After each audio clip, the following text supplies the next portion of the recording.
Alrighty boys, welcome back to another video, and today we have a lot of stuff that's been going on in terms of developer posts, forum posts, updates, mods, all that stuff. There's a lot to cover, so we're just going to run through all of it, starting with a hotfix that we did receive today. We'll receive two hotfixes like always, where one is for the live patch 1.5.8 and one is for the beta 1.5.9. This is the beta 1.5.9 patch right now that you see on the screen, but also changes that are included in both the live and beta are stated here.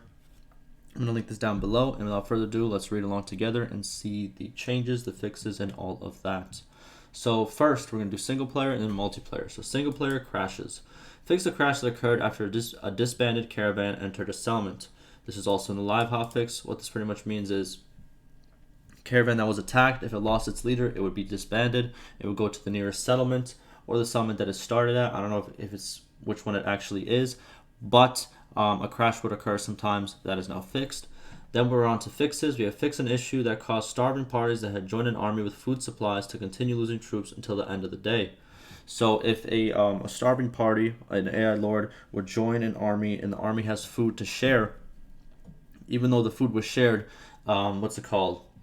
troops were still getting lost due to either desertion or not being able to eat, right? But that is now fixed, and as soon as they actually get the food supplies, they will not keep losing it until the next day. And this is also in the live hotfix. Then we have fixed the bug that caused new recruits to join a party with extra experience.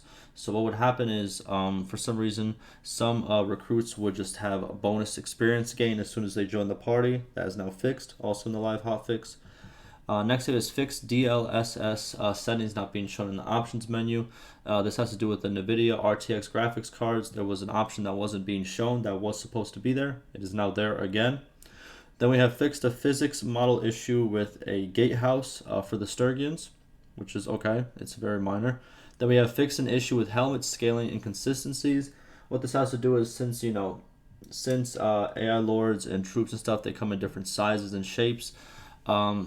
Sometimes the helmet wouldn't scale accurately with how the character is built, but that is now fixed. Then we have fixed an issue on the party screen that prevented the reordering of troops with drag and drop. This was a big issue. This had to do with with the change that we received in the beta, in terms of the notifications of how much morale you're going to lose when you recruit a prisoner and all that. So those changes to the party screen caused this bug, but now this is fixed as well, so the party screen is back to normal. And then for changes, we have revised bread cover types. I'm going to be 100% honest with you, I have no idea what this is. I don't know what this is, and I've already seen the troll comments over here talking about I appreciate. They probably should have left this one even out, because if they're talking about bread models, they probably should have just left this one out. You know what I mean? I already know that the people who love to hit the negativity on the forums would jump straight to this. So, but cool, I guess. I don't really know what this really is. Now onto multiplayer. First we have crashes. Fix a crash that occurred upon round start if a castle gate was destroyed during the warm-up phase. Also in the live hotfix. And why there's multiplayer changes for the beta hotfix is because currently, if you are playing on the beta, you can't actually play multiplayer for the time being. I don't know exactly when that's going to be over, but sometimes they do open up multiplayer servers for the beta after patches, and this patch is one of those patches.